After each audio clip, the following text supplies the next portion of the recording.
Hello, this is part two. I didn't realise I was actually going to ramble on this long, but where was I? Where was I? Oh yeah, what card games and games like that am I interested in?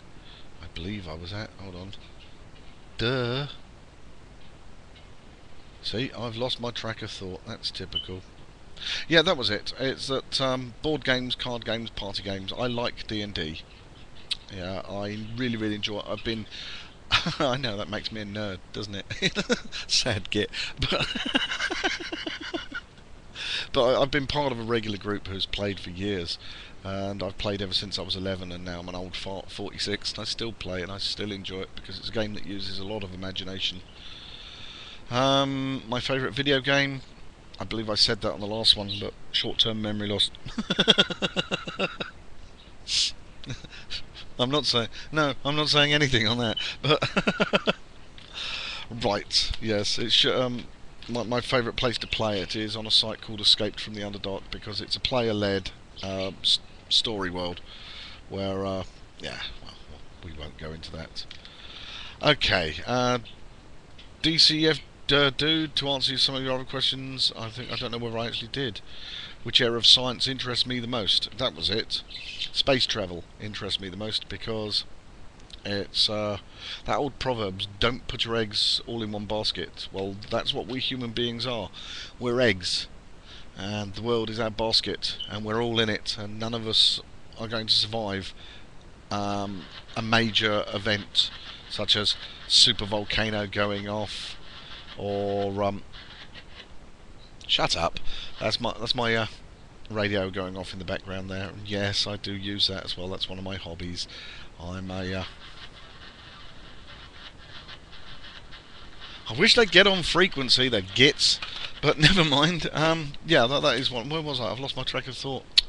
Yeah, space travel, that was it. Is because one day what will happen is this planet will get hit by meteorites, or as I say, one of these super volcanoes will blow, and then that could well be the end of the human race unless we're off this planet. So we should really be looking at colonising Mars as fast as we possibly can to make sure that some human beings are out there.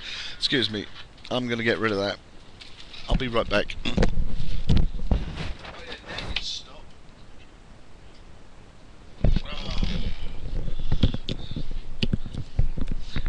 Normally I'd turn the clarifier and listen to see what they were saying. It's just a sideband activity here. Right, TheMudbrooker, he asked me yet another question. He says, where does the white go when the snow melts? Well, actually the white doesn't go anywhere. It just turns invisible. Oh, I can't pronounce this. rtottenc. Spell it out for yourself. Congratulations on the 300 subscribers. Thank you. Do I know just how jealous of you I am? Do I know just how jealous you are of me right now?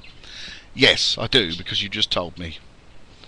Right. DCJ68 says, why did I shave?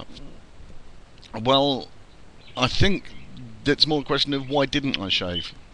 It's sometimes I can be a bit of a slob, and I don't shave for a few days, and but by that time all this down here comes out all ginger and it's all curly and wiry and it makes me look like a pervert. And I don't like it, so by the time it gets to the point where I can see it in the mirror, I know it's definitely time to shave. Right, carnifexalpha, I think that looks how you say it. That's what you get for being dyslexic, as I say. Is what type of books interest me most. Science fiction and science fantasy for pleasure. I read those for escapism. My favourite author at the moment is Terry Pratchett and his series of Discworld books.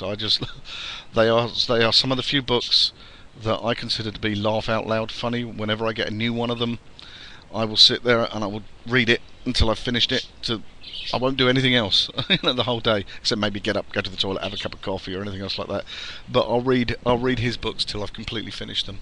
So yeah, and I laugh out loud at them because they are that funny. And textbooks. I like books about science in general, about scientific discoveries. I like books about history.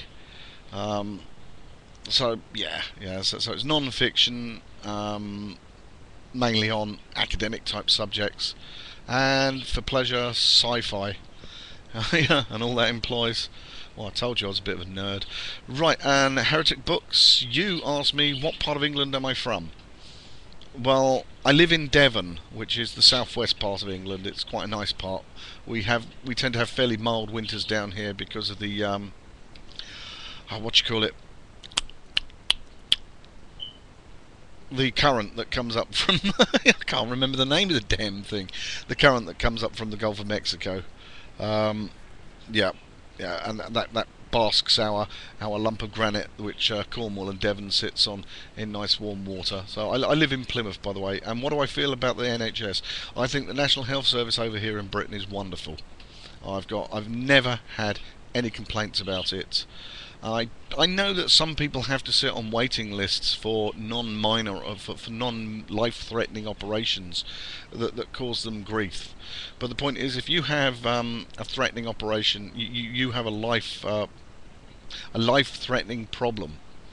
Is that the operation is done on time? You know, they will sort you out almost immediately and at no charge. We don't charge people over here for being ill.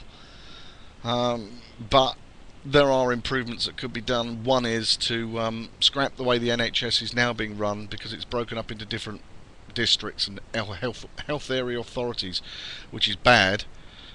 But they should go back to the original Bevin plan, which brings it all under one umbrella organisation and nationalises everything in the way of the health. And yeah, isn't that a horrible word, nationalisation?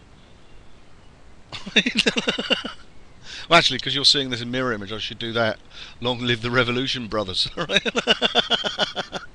But anyway, that's my question and answer session over with. I'm sorry it was in 2 videos. I didn't realise I was going to rant on so long. So the first one gets chopped off a little bit, so I may have actually repeated myself. So, hope you enjoyed it, and I'll catch you up again when I've got something else to rant about. Until then, I'll just say, bye.